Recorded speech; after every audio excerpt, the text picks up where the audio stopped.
abychom mohli žít v pravdě, jednat podle svojí opravdovosti, podle toho, kým, čím doopravdy jsme.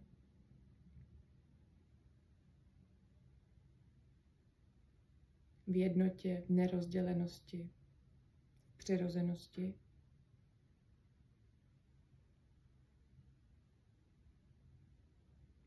Jednat podle svého nejvyššího vědomí a svého svědomí. Tak to všechno potřebujeme doopravdy cítit. Nezpochybnitelně.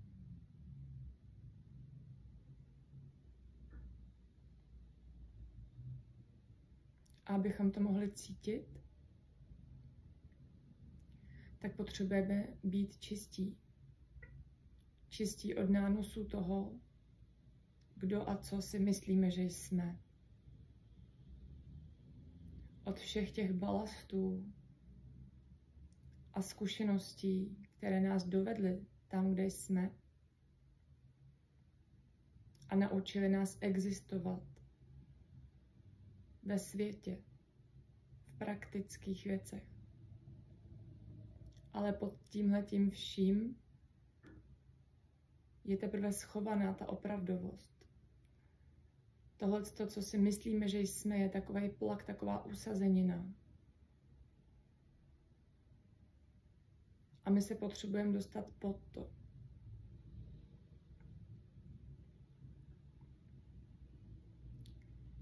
A yoga je systém, který nám dává techniky.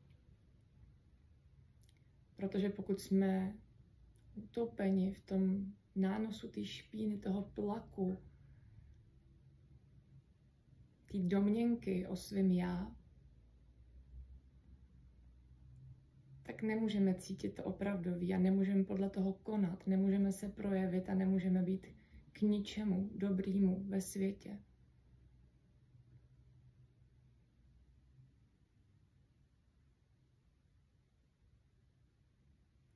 A skrze praxe těla, skrze uvědomění si pohybu, se dostáváme k uvědomění si dechu, uvědomění si tepu a dalších jemnějších opravdovostí. A skrze pocity se dostáváme k citu. Až do místa, kde je všechno jasné a kde víme, co jsme, co potřebujeme konat, co je to správný, co je to přirozený, co je to opravdový, co je to jediný možný.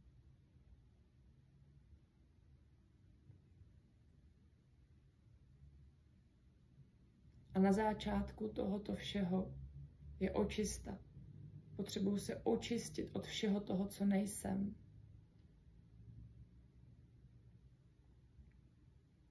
Na všech úrovních.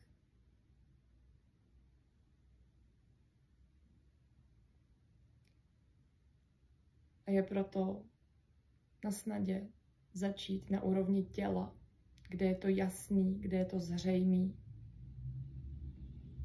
A proto nám yoga nabízí očistné techniky, šatkarmy, které se mají provádět v různých obdobích, různými postupy. A teď zrovna je období,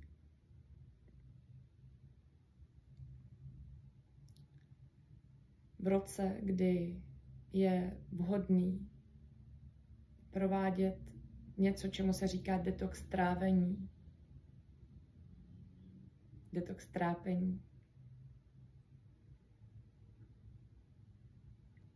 Pokud se o tom chceš dozvědět víc, tak sleduj naše příspěvky a podívej se na stránky, protože příští víkend takový detox máme a je to něco, čím celá ta yoga, celá ta cesta k sobě, k opravdovosti, ke všemu, prostě nekompromisně musí začít. Alak Adeš.